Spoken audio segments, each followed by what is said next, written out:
పెడతారు బయట స్టాండ్ ఉంటే స్టాండ్లో పెడతారు కదా. ఎంత ఇస్తారు స్టాండ్లో?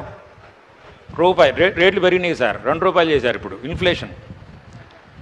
అంటే మీ చెప్పుల్ని స్టాండ్లో పెడితే ₹2 చెల్లించాలి మీరు. అయితే స్టాండ్లో పెట్టకుండా బయట పెడితే మీ చెప్పులు పోవచ్చు, పోకపోవచ్చు. అయినా రిస్క్ ఎందుకని చెప్పి మీ సెకండ్ హ్యాండ్ చెప్పుల్ని ₹2 పెట్టి అరగంట కోసం ఇన్సూరెన్స్ చేయించి గుళ్ళోకి వెళ్తున్నారు కదా మీరు. చెప్పులకి ఇన్సూరెన్స్ చేయించి లైఫ్కి చేయించుకోవడం ఏమన్నా న్యాయం ఆలోచించండి. సినిమాకి వెళితే అరగంటకో 2.5 గంటల కోసం బైక్ని ఇన్సూరెన్స్ చేయిస్తాం కదా. మరి చెప్పుల్ని ఇన్సూరెన్సు, బైక్ని ఇన్సూరెన్సు, లైఫ్కి మాత్రం ఇన్సూరెన్స్ అక్కర్లేదా? చెప్పుల కంటే హీనమైందా జీవితం? మనకు తెలిసిన వాళ్ళు ఎవరన్నా చనిపోతే వాళ్ళ ఏడుపు తగ్గగానే అడిగే ఫస్ట్ క్వశ్చన్ ఏంటండి? ఇన్సూరెన్స్ ఏమన్నా ఉందా అని అడుగుతారు కదా. మరి మిమ్మల్ని ఎవరు అడుగుతారు బతుకున్నంతకాలం మీ ఇన్సూరెన్స్ గురించి? ఎవరు అడగరు. ఎవరు అడగాలి? మీకు మీరే, నాకు నేనే అడుక్కోవాలి. మనకు తెలిసిన వాళ్ళు ఎవరన్నా చనిపోతే ఇన్సూరెన్స్ ఉందా అని అడుగుతాము. ఇన్సూరెన్స్ ఉంటే ప్రేమతో ఏడుస్తారు, లేకపోతే దిక్కులేని వాళ్ళని చేసిపోయారు.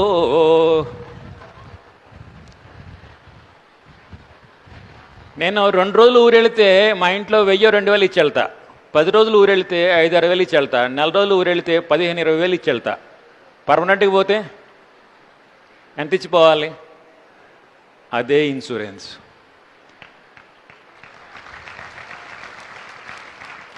నేను సాయంత్రం 5 దాకా అన్నం తినకపోతే నా బాడీ చెప్తుంది, తినరా బాబు కదలలేనని సిగ్నల్ ఇస్తుంది.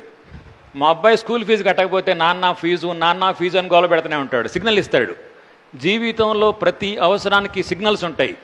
కానీ భగవంతుడు నీ ప్రాణం తీయడానికి వచ్చినప్పుడు, నాయన నీ ప్రాణం తీయడానికి వస్తున్నానా, నువ్వు ఇన్సూరెన్స్ చేయించుకో అని సిగ్నల్ ఇస్తాడు ఆ దేవుడు.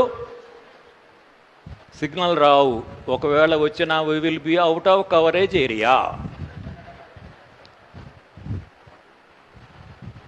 మనం ఇన్సూరెన్స్ బతుకున్నంతకాలం ఆలోచించాం, ఎందుకంటే మనం ఉన్నంతకాలం దాంతో అవసరం రాదు కదా. కానీ దాని అవసరం వచ్చినప్పుడు మనం ఉండం కదా. కాబట్టి బతుకున్నప్పుడే మనం ఇన్సూరెన్స్ గురించి ఆలోచించక తప్పదు. భగవంతుడు ప్రత్యక్షమై మీకు బంగారు గుడ్లు పెట్టే బాతు ఒకటి ఇస్తా అన్నాడు. కానీ ఒక కండిషన్ పెట్టాడు, బాతు బతుకున్నంత కాలమే మీకు బంగారు గుడ్లు వస్తాయి అని చెప్పాడు. ఏం చేస్తారు? ఏం చేస్తారు? ఇన్సూరెన్స్ చేయిస్తారా? ఇన్సూరెన్స్ చేయించాలంటే గుడ్డు చేయించాలా, బాతు చేయించాలా? బాతుకే కదా. మరి చెప్పులకి ఇన్సూరెన్స్ చేయిస్తాము, మన లైఫ్ చేయించట్లేదంటే గుడ్డు చేయించినట్టు కదా. ఉపయోగం ఏంటి? మా బ్యాంకులో ఏటీఎంని 42 lakhs ఇన్సూరెన్స్ చేయిస్తున్నాం. But what about this ATM? ఇవన్నీ తెలియక కాదు, మీకు తెలుసు, మీ ఇంట్లో వాళ్ళందరికీ తెలుసు. కానీ మనం మర్చిపోతుంటాం, అవసరం కాదనుకుంటాం. మేము 10th క్లాస్లో 80 మంది ఉండేవాళ్ళం, ఇప్పుడు 74 మంది ఉన్నాం. నా టర్న్ ఎప్పుడు వస్తుందో చెప్పలేం కదా. మీకు మార్కెట్లో ధైర్యాన్ని అమ్ముతున్నారా? కిలోల లెక్కన, లీటర్ లెక్కన. కానీ ఇన్సూరెన్స్ కంపెనీ వాడు నాకు 88 lakhsకి ధైర్యాన్ని అమ్మాడు. కొనుక్కోపోతే నా తప్పు కాదు. కొంతమంది అంటారు, సార్ నా ఇల్లు కట్టడమే కష్టంగా ఉంది సార్, వచ్చే జీతం ఎంత, వచ్చే ఆదాయం ఎంత, ప్రీమియం ఎక్కడ కడతాను సార్ అంటారు.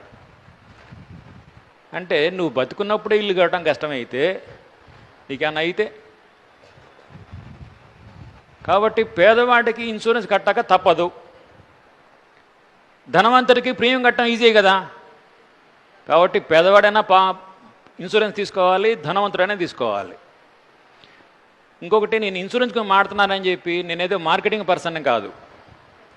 నేను ఏ స్కీమ్ని సజెస్ట్ చేయట్లేదు కూడా, కానీ డిస్కస్ చేస్తున్నా.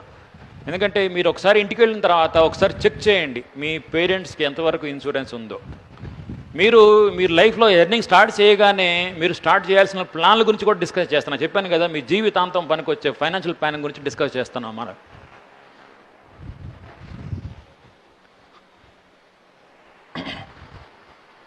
అయితే ఇన్సూరెన్స్ మీ అమ్మా నాన్న ఇన్సూరెన్స్ చేయించే ఉంటారు, కానీ చాలామంది సరైన ఇన్సూరెన్స్ సరైన మోతాదులో తీసుకోకపోవచ్చు.